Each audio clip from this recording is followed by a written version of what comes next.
Eh bien, je suis à Paris à l'occasion de la journée de prière avec ou pour les chrétiens d'Orient. Pourquoi est-ce que je le fais? Parce que j'ai été invité. Je suis heureux de venir prier à Paris, porter la situation que nous vivons en Terre Sainte, voilà, la partager avec les personnes ici. Et voilà, la joie de retrouver aussi l'église de Paris. Après tout, je la connais bien. J'ai été ordonné prêtre à Paris en 1992, donc je suis toujours heureux aussi de retrouver l'église de Paris.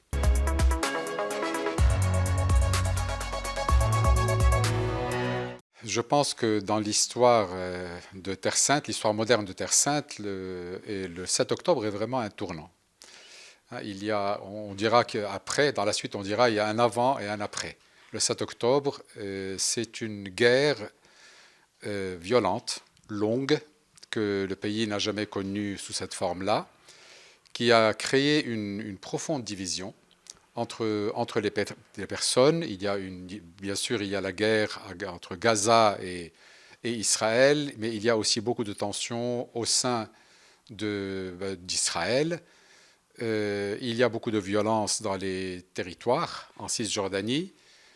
Et puis, ce qui est le plus inquiétant dans cette situation-là, c'est le manque de perspective. C'est-à-dire, vous savez, quand il y a une perspective pour le futur, il peut y avoir de la violence, on traverse l'épreuve et puis on se dit, voilà, bientôt il y a une solution. Or, en réalité, le sentiment est qu'il n'y a même pas de recherche sérieuse d'une solution. Voilà, il y a une sorte d'impasse et on continue, hein, à prendre des décisions, des stratégies à court terme pour résoudre tel ou tel problème, en faisant semblant d'oublier qu'en réalité, s'il n'y a pas de perspective pour le futur, en fait, cette guerre n'est que partie remise. Même quand elle s'arrête, ce sera dans l'attente d'une prochaine guerre.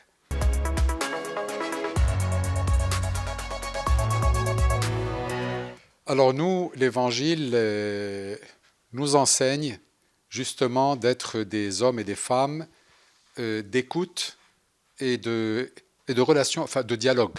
Le patriarche Pierre-Baptiste Sapit-Sabala, dans une interview qu'il a fait dernièrement, il a dit que dans le passé, l'Église a construit des écoles, elle a construit des hôpitaux, elle a eu beaucoup d'œuvres, mais aujourd'hui, dans la situation où nous nous trouvons, nous chrétiens, notre mission est d'être des hommes d'écoute, écouter la souffrance de chacun, et vraiment il y a une souffrance dans la population, aussi bien palestinienne, de toute évidence, je pense particulièrement à Gaza, mais aussi au sein de la population israélienne, il y a un peu un sentiment de déroute, le problème des otages, mais voilà, donc une écoute, et puis être des personnes qui facilitent les relations, qui établissent des relations avec tous.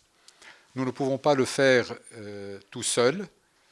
D'ailleurs, les chrétiens ne cherchent pas à vivre dans des ghettos, hein, en Terre Sainte. Nous voulons vivre dans la société, au cœur de la société dans laquelle nous vivons, et être des acteurs. Et donc, de tendre la main aux personnes de bonne volonté. Elles ne manquent pas. Et puis, essayer de réfléchir ensemble sur comment faire pour permettre un futur où on vit ensemble. Sinon, c'est un enfer.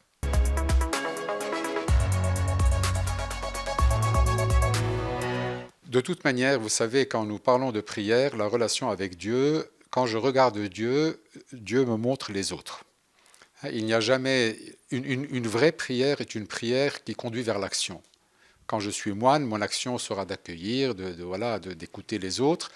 Quand je vis dans le monde, la prière, ma relation avec Dieu m'apprend l'amour de Dieu pour les autres. Alors, que le monde entier prie pour les chrétiens d'Orient, c'est une manière de participer à ce qu'ils vivent, de se souvenir de ce qu'ils vivent. Et souvent, d'ailleurs, la prière s'enrichit des pèlerinages. Hein, quand quand des chrétiens arrivent du monde entier, rencontrent les communautés locales, non seulement visitent les lieux saints, mais en venant rencontrent les communautés locales, il y a une communion qui se crée, une amitié qui se développe en prière. Hein, et aussi, c'est une journée où les chrétiens d'Orient seront invités aussi à prier pour l'Église dans le monde, comme ils le font toujours. Vous voyez, on prie les uns pour les autres, on se soutient les uns les autres, et voilà, c'est ça la charité chrétienne.